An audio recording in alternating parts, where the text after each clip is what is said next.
Most modern refrigerated trailers have enough refrigeration capacity to maintain the temperature of the chilled, frozen, or ice cream products they are designed to carry. But the refrigeration unit must be coupled with a pathway to distribute conditioned air around the load space. Proper loading is the key to providing this pathway for conditioned air. The trailer, in combination with the way the product is loaded into it, must provide a pathway for conditioned air to surround the load and stop outside heat or cold from reaching the load. Without this pathway of conditioned air, heat from the sun, road, and outside air will penetrate the walls of the trailer and warm chilled or frozen products. In the winter, cold outside conditions can cause chilled products to freeze. This load is too high and has blocked the air supply chute, the first step in the air pathway. A blockage here completely prevents air from traveling along the rest of the pathway. Most of the load is in danger of warming. In this load, the pathway is blocked at the side walls and floor. Summer heat will warm all of the product touching these surfaces. Blocking the air pathway along the walls and floor can cause damage to frozen or chilled products. Although this truckload of lettuce was loaded at 39 degrees, much of the product touching the walls and floor arrived at temperatures above 50 degrees. On the right, you can see the condition of some of the coolest lettuce in the load. Compare that with the lettuce on the left, which was loaded against the walls. Poor loading caused it to be rejected at the market. Improper loading of frozen products can also cause warming and damage like that seen in the truckload of lettuce. The discolored beans on the left were allowed to thaw in transit and refreeze. The bright green beans on the right were held at the proper temperature during transit. In the winter, loading against trailer walls and floor can cause freezing, such as we see in the apples on the left.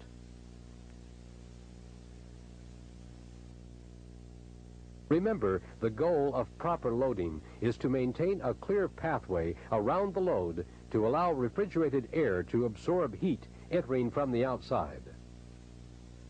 The chute is the first step in the pathway. It delivers air to the entire top of the load. The chute must be in good condition. If you see any holes, patch them before loading.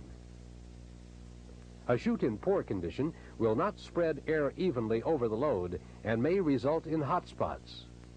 If the chute has become detached from the ceiling, reattach it. Load only up to the chute. Do not allow boxes to crush or even touch the chute. Here is a correct load placement which allows the proper flow of air. Next, the air must spread out over the top of the load. Allow adequate room for the air to move from the chute to the walls and rear door. Do not allow an extra high load to block the air as it travels to the walls and rear door. A few extra boxes on the top of the load may prevent cold air from circulating to the walls and rear of the trailer. Here is a correct load that provides adequate headspace.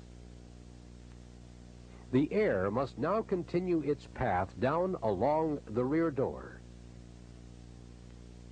This load completely blocks the air path between the door and the rear of the load. It is also unsafe for anyone opening the door. This load pattern provides the needed 2 to 3 inch gap between the boxes and the rear door. It is properly braced with a load gate to guarantee that the boxes do not shift back against the door. Load bars can also be used to stop the boxes from shifting. Next, the refrigerated air moves down a path between the load and the side walls. If the trailer has ribbed walls, you can load against the walls. The ribs form an air path down the walls. Unfortunately, 95% of the trailers in use today have smooth walls. Loading directly against smooth walls blocks the air path between the load and the walls. With smooth walls, the load must be placed to allow an air path along the side walls. Some strawberry shippers use this method to keep palletized loads braced away from the walls. Styrofoam blocks are held in place with short sticks that are placed between the boxes. Blocks are attached before loading. Another shipper uses these corrugated strips to brace frozen and chilled loads. The strip is coated on one side with an adhesive to attach it. If the trailer is wide, you can build an air path down the middle of the chilled load, as well as along the walls. Airbags should be used to stabilize a chilled load with a center pathway. Frozen products should be center loaded and braced away from the smooth walls. If there is not enough width for paths along both walls and in the load, use only the wall paths. They are far more important than the load path. Next, the air must begin its return to the refrigeration unit along the floor. Special deep channel floors have enough open area for the air to return to the refrigeration unit. Shallow duct floors do not have adequate open area for proper airflow. Do not load directly on a shallow duct floor. Chilled loads should be placed on pallets or specially built floor racks. Some shippers have successfully transported frozen products on slip sheets. Be sure the floor is clean. A little trash can completely block the path of the air along the floor. Load dividers are sometimes used in mixed loads. They should not drop all the way to the floor, otherwise they will block the floor air path. Hand-stacked boxes can also cause the same problem. Never hand stack on the floor if pallets are needed to provide an air path. The final step in the air path around the load is the front bulkhead.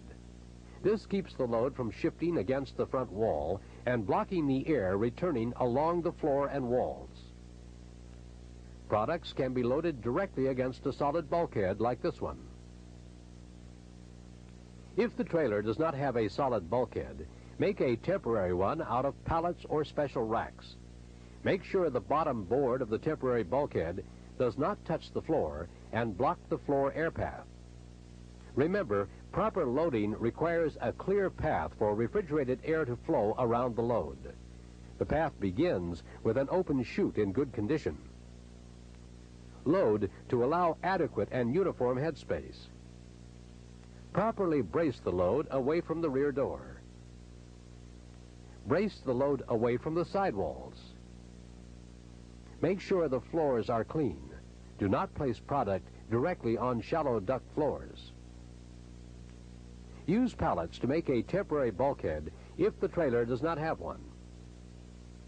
Finally, frozen products should never be left on a dock that is warmer than 20 degrees. Chilled products can quickly warm if they are left out in the open. Never leave them on an open dock. Only load products that are at proper shipping temperature. Tell your supervisor about any obvious trailer problems like damage to walls, broken door seals, odors from previous loads, and missing air chutes. Trailers should be thoroughly pre-cooled before being loaded, and the trailer doors opened only just before loading begins. The refrigeration unit must be turned off when the trailer doors are open. If it is left on, ice may build up on the refrigeration coil. Follow the recommended loading practices, and you will have done your part to ensure that the product will arrive at its destination in good market condition.